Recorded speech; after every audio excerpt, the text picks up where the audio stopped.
It has been 1 year to the day since The Legend of Zelda Breath of the Wild released alongside the Nintendo Switch on March 3rd, 2017.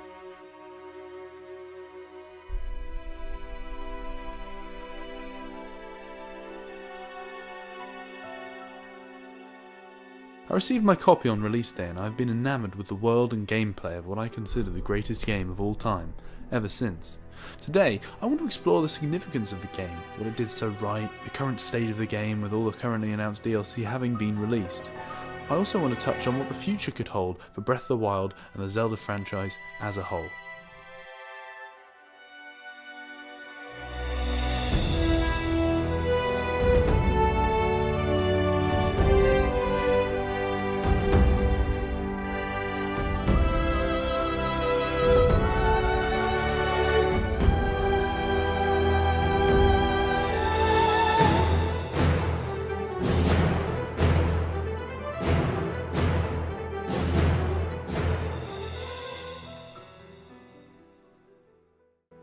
Now, upon release, Breath of the Wild received an onslaught of perfect scores from outlets as reviewers were blown away by the scale and polish of the adventure. Now, what I think is the most significant and powerful aspect of the game is the sense of adventure it imbues.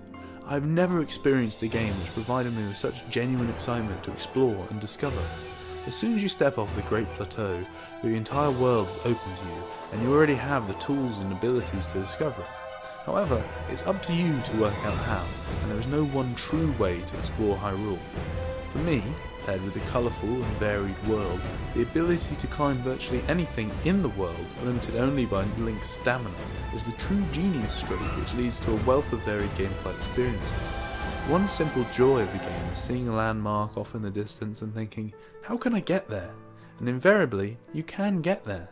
I remember from the minute I started the game, I noticed the volcano far off in the distance. I thought, that would be awesome to get to, but it's probably just in the background. There's no way I can go there. 30 hours later, however, and there I was, ascending that very volcano.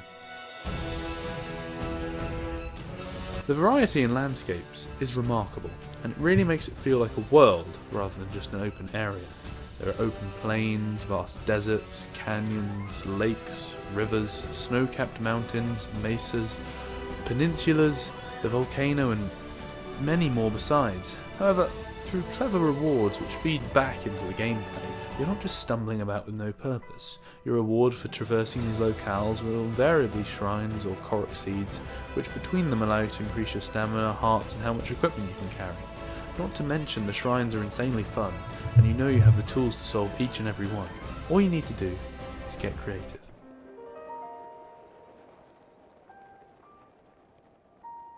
When all these aspects come together, a feeling of adventure, I feel, cannot be beaten. And this feeling of wonder and excitement is why I regard Breath of the Wild as the greatest, and my personal favourite, game ever made. However, that's not to say there are no flaws. For me personally, I'd say the most notable flaw is the story, or the lack thereof. I understand that they sacrifice much of the story to give more freedom to the player, allowing them to complete the game any way they please, and in any order they please. And while this is very important to the sense of adventure, I believe they could have fleshed out the story a little more. I say this because the 4 divine beasts were incredibly satisfying to complete, and you're really left wanting more. This is never more true than at the conclusion of the game. You get nothing but a little star next to your save file after an epic, yet a little too easy boss fight. It resets after the credits too, as if you didn't just save the entire world.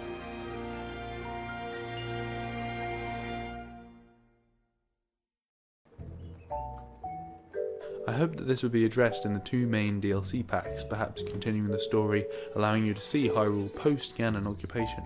Or perhaps a new thread arises in the exciting open world they built. I would have liked some more substantial plot around the Yiku clan, to be quite honest. However, my hopes were dashed when they announced what was in the 2 drops. Now, while I liked both the DLCs and the many new outfits and challenges they brought with them, I couldn't help but feel a little let down by them after I built them up in my head so extensively. The Trial of the Sword was fun and rewarding, I felt, but again, lacked much story.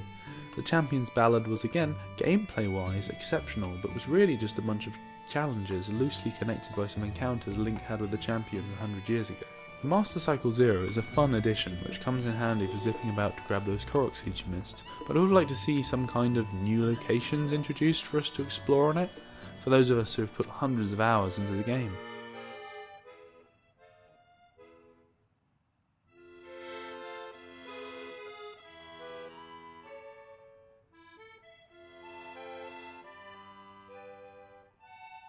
As for the future of Breath of the Wild and the Zelda series as a whole, I think it would be a shame for them to move on just yet from this incredible open world and engine they've created, as I think it has much mileage left in it, particularly when it comes to the systems and gameplay and how they intertwine.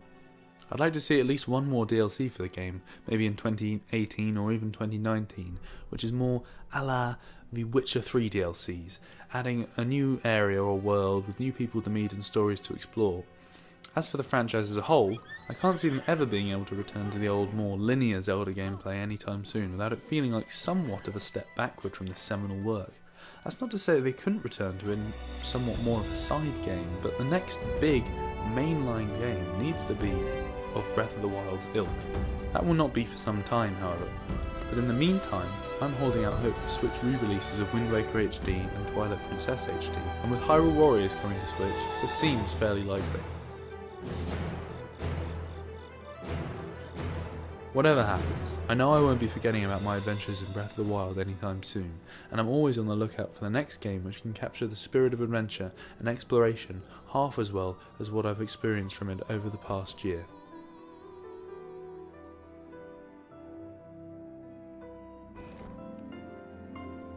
Don't forget to subscribe, drop us a like if you enjoyed, comment down below what you thought of the game, what you'd like to see next from the game or the Zelda series as a whole.